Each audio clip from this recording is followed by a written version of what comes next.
I want to welcome everyone to School Zone. It's our program about the schools where we talk about everything that there is to try to talk about that deals with education, whether it's talking to our superintendents, talking to administrators, talking to teachers, people that are just generally interested in what's going on in the educational system up here on the White Mountain.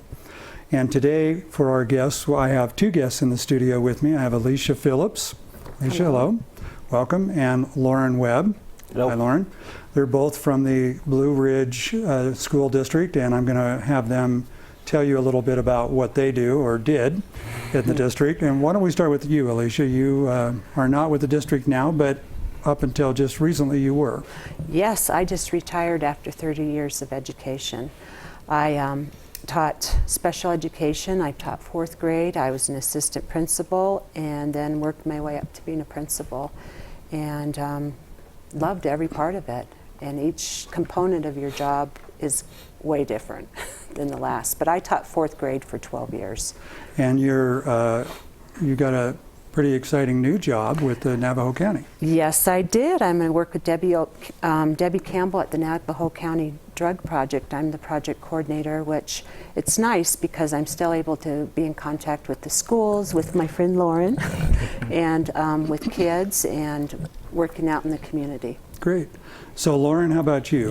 What are you doing now, and how did you get to where you are today? Well, I've been with Blue Ridge. This is starting my 15th year, and the last 14, I was 7 years as the assistant principal at the junior high. The last 7 years, I've been the principal at the junior high.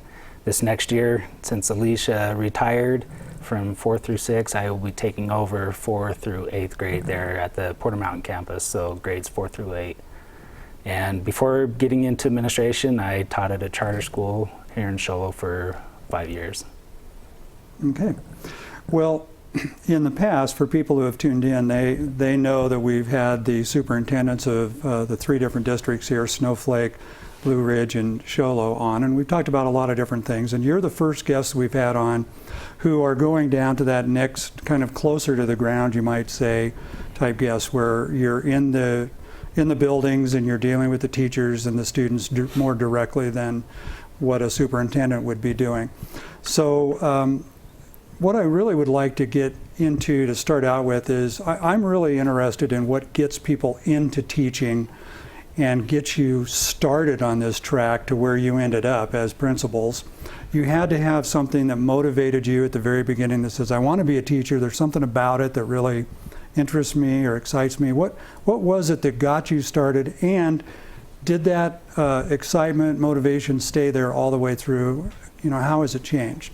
Let's start with you, Alicia. Well, I started as an instructional assistant that paid my way through college, and I worked with special needs kids for 6 years.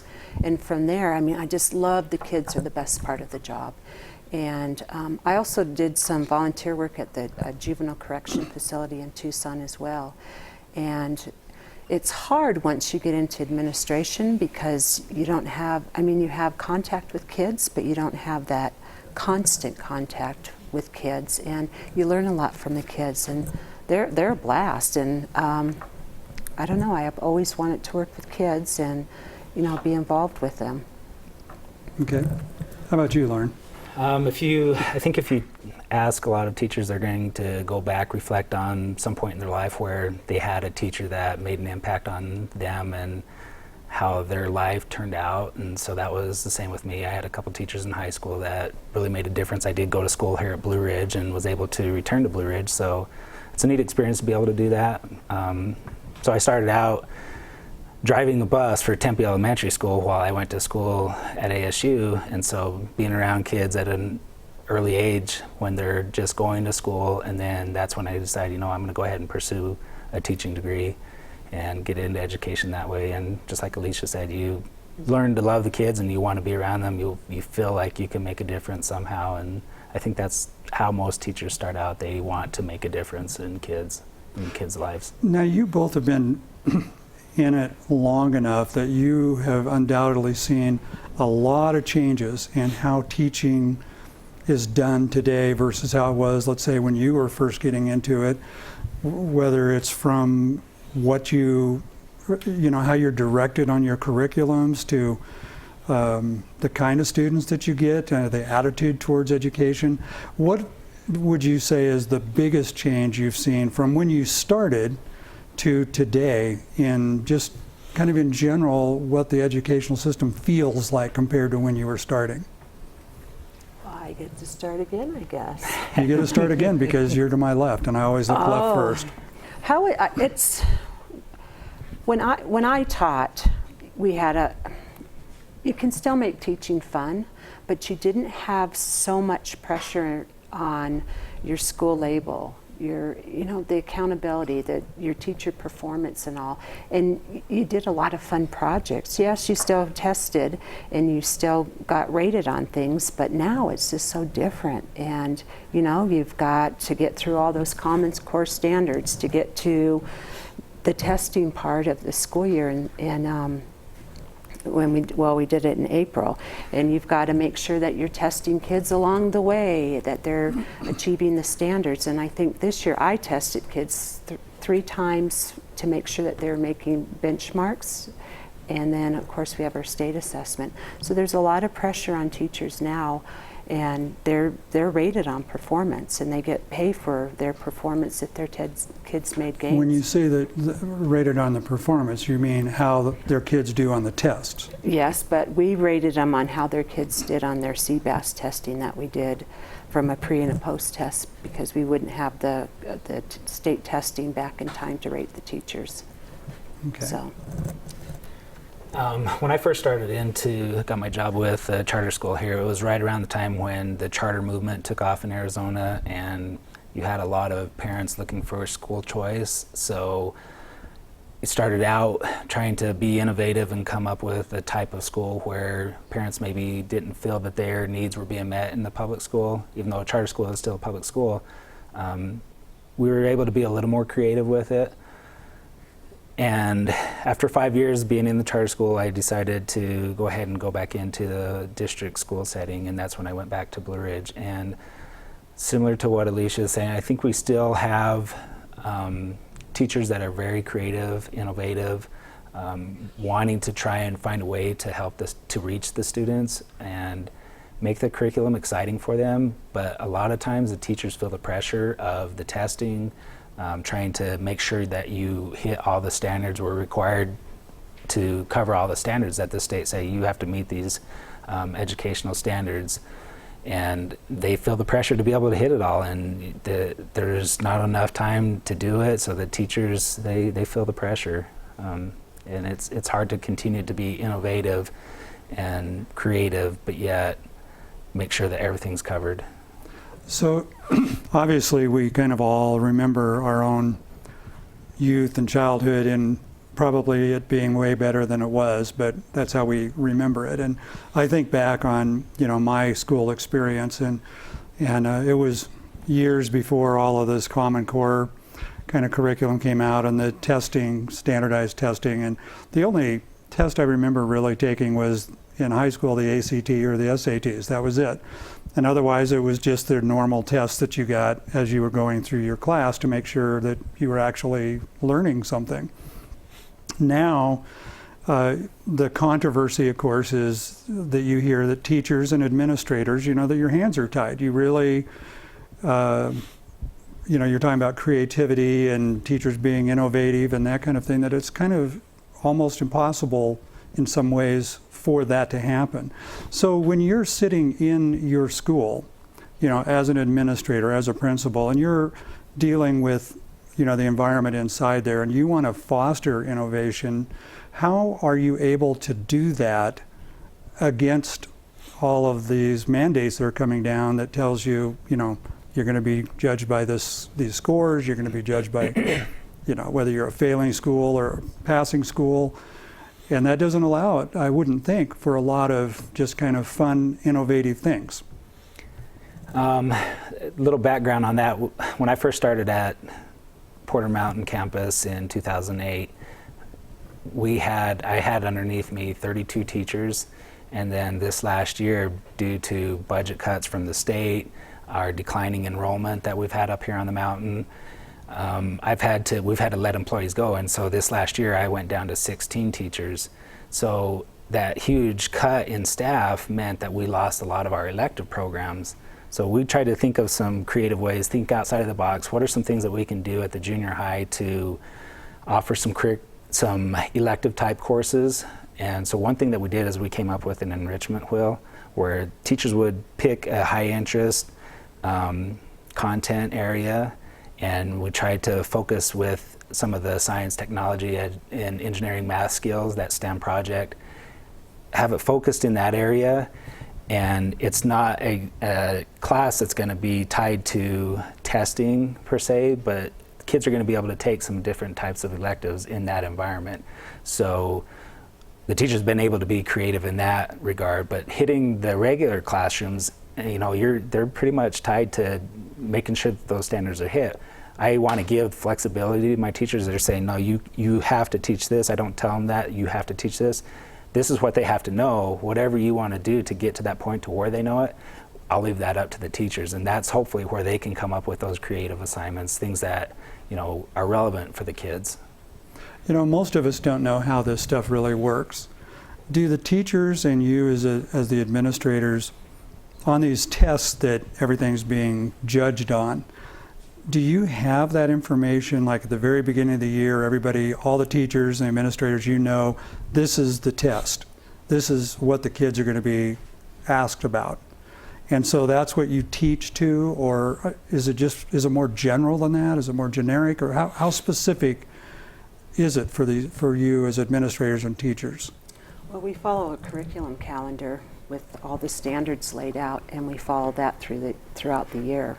So the other thing that we do, because this was a new test this year, but we also take the information we get from our CBAS testing and then make sure that those standards are being mastered by the kids, so that you're using that information when testing comes up. But I mean, typically what we do as well is when we get our test scores, when we used to get our test scores by June, we would sit down as a whole group, the staff, and go through all the test scores and how we did, and then look at the standards our kids are weak at, and as a team, decide what we need to do to, hit those next year with the group of kids. Right. So this year, Alicia mentioned, it's a different test. It was the AZ Merit, which is the College and Career Readiness Standards for Arizona, which is also known as the Common Core. We don't know what the test was. Okay, here's your pre-test. We don't get something like that. We just know the standards, and okay, you're going to have a certain percentage of questions that are going to come from this area. So the teachers just have to be able to teach the material, and hopefully the students will be able to, process and bring out what they've studied and learned throughout the year. And we did, if I could just interject, Sure. We did have that information that was provided to us that told what percentage of questions would be on this standard that we gave out to the teachers as well.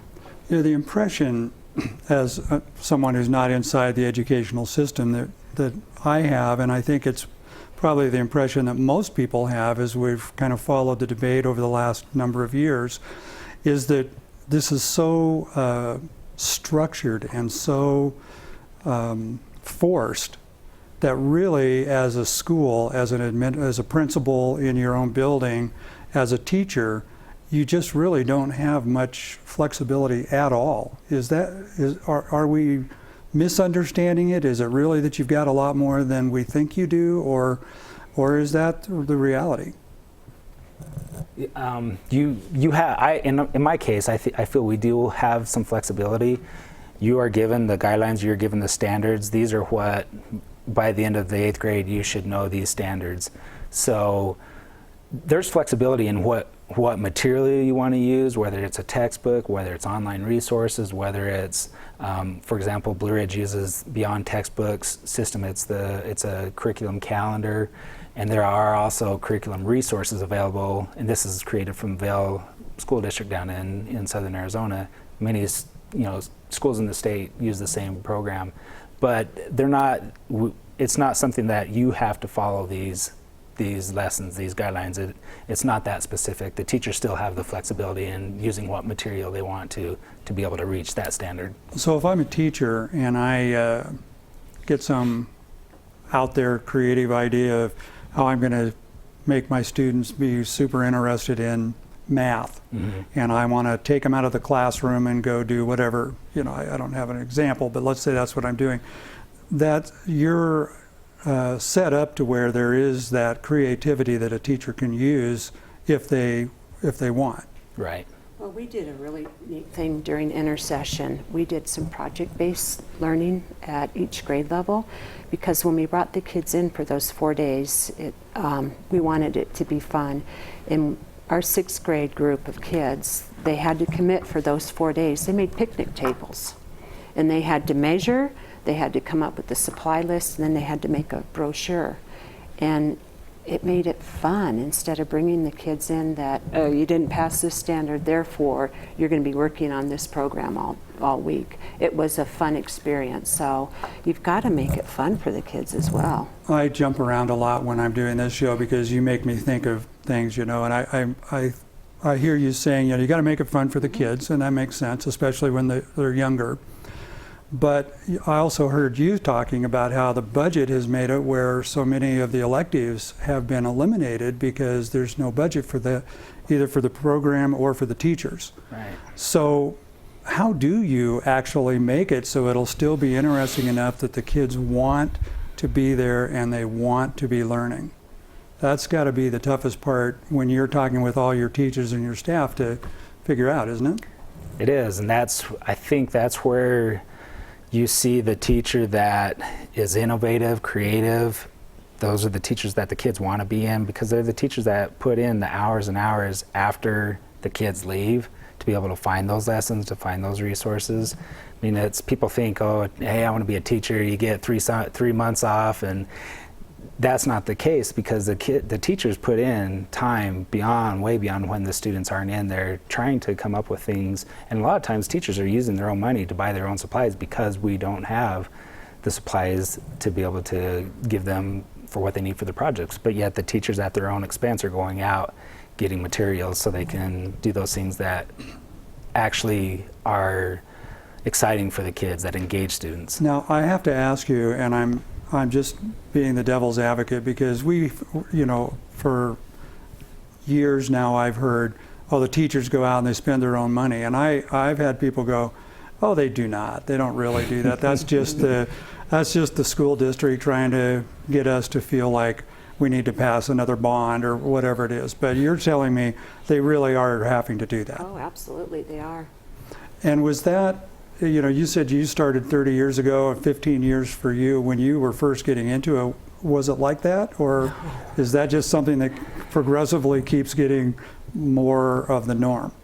Remember, we used to have a warehouse at the district in the district office where you just ordered supplies and were able to get it. But I think it's now becoming the norm that they go out and they purchase a lot of their supplies, or they also ask parents during their back to school nights. They put a wish list up for parents to bring in, and some teachers do a great job getting it in. And then we have our PTSO that they did something called the Monster Dash, and the kids actually went out and were able to get donations, and they earned about $5,600 for this upcoming school year for teachers to get supplies. It goes back to the budget with the legislature taking our ability to have capital funding at the schools, where I think right now I think about 3 years ago they started cutting our funds for capital items, things that you can use, buy in the classroom, textbooks, copy paper, things to just get by day to day. We're at 5% of what we used to be, so we can't even use that money that we're given to buy items that we need for the classroom. So we're doing fundraising outside of the school the maintenance and operation budget, just to be able to provide something for the teachers. So how does this work as administrators, as principals? You've got the school board, they set the general policy, and then you got the superintendent who has to sit down and figure out how it's going to be implemented, and then he sits down with you as the administrators of each of the schools and says, here's your budget and do what you want with it? Or, how does it flow from the top down to where you're at and ultimately into that classroom? I'll let you answer that because I don't No. know what a budget looks like. Well, we don't know what a budget had looked like for so many years. Right. And I think what they've tried to do in the last few years since we've had those cuts, just the amount that was left over, we knew we had a certain amount to work with within the district. And we would take that amount, say at the junior high, I have 400 students. And so based on 400 students, I would just get a percentage of whatever, allocated was to me. I think it would be around, $12,000 down to $5,000. It just would fluctuate. And so we were given that amount of money, and then there's certain things that you can spend it on and certain things that you can't spend it on. And it's a lot different than your household budget, where you can move things. School financing is just crazy. It's hard to understand. Even being an administrator, there's still things that you really don't understand. That's the business manager's world. So let's talk about teachers and retaining teachers, because that has to be one of the bigger areas that you're responsible for. You've got these teachers, you got good teachers that you want to keep, and we see and we read how there's tremendous turnover, especially up here in the White Mountain area, in all the districts, not just in one. So what is the biggest challenge in keeping good teachers, attracting new teachers? What do you have to overcome to get people to want to come here? It's called money. Money. I lost 7 teachers this year that Lauren had to replace, and some of them left because of transfers and all, but many of them left because of money. So. But when you hire these teachers, I mean, obviously they know what they're going to get paid. So they make a choice to come here. What's happening? Are they getting here and finding out that it costs more to live here than they expected? Opportunities aren't for, advancement aren't there because the budgets are being stripped? Or what? So I think it's a combination of all of that. When you bring in somebody fresh out of college, university, they're going to be coming in low on the pay scale. It's a first-year teacher. Last year, that teacher that I brought in didn't even make $30,000. They were below $30,000 as a first-year teacher. Blue Ridge, we were able to this last year bump our pay scale up, so starting teacher can come in higher than that. But the problem is that once they get up here, the cost of living is much greater than what they anticipated, and it's hard for a lot of people, unless you have a 2-income family, they're not going to be able to survive up here and make it on the mountain. And that's what we saw happen when back in 2008 and on, the bubble burst, people were moving off the mountain just because they couldn't make it. It's the same thing with teachers. I'm going to give you a magic wand, and I'm going to say that you can wave this wand in your school and make it whatever it is you want to make it. But you can only do one thing with your magic wand. So what would it be? And Alicia, you're not there now, but let's say you're there. Let Lauren go, because I want to hear his idea. Do you? Okay, so he's going to magic wand to grab that do wand. just one thing. Funding is such a huge issue, so if we could somehow make it to where we were able to do the things that we want to do, whether it's with the teachers, reward excellent performing teachers, bring in programs and focus on technology, spend the money to maintain our facilities the way we need to. So if there's some way that we could fix the budget issue in Arizona with how much the legislature sends out to the schools, then I think that's what I would want to fix. Is I think a lot of it would change with being able to address some of those lack of funding sources. Okay, what do you think? I love Lauren's idea. You love more money. It is about the funding, because this is our future generation, and we've got to take care of these kids and the teachers as well. And well, not just the teachers, the classified staff as well, because we all are there for the kids. We're all there to support one another, and it's the funding. So what you would really like is that warehouse to reappear, where people be can go nice. and wouldn't that be kind of cool to Our all of a box sudden top do that? labels, we get an influx of those to get money for those things too.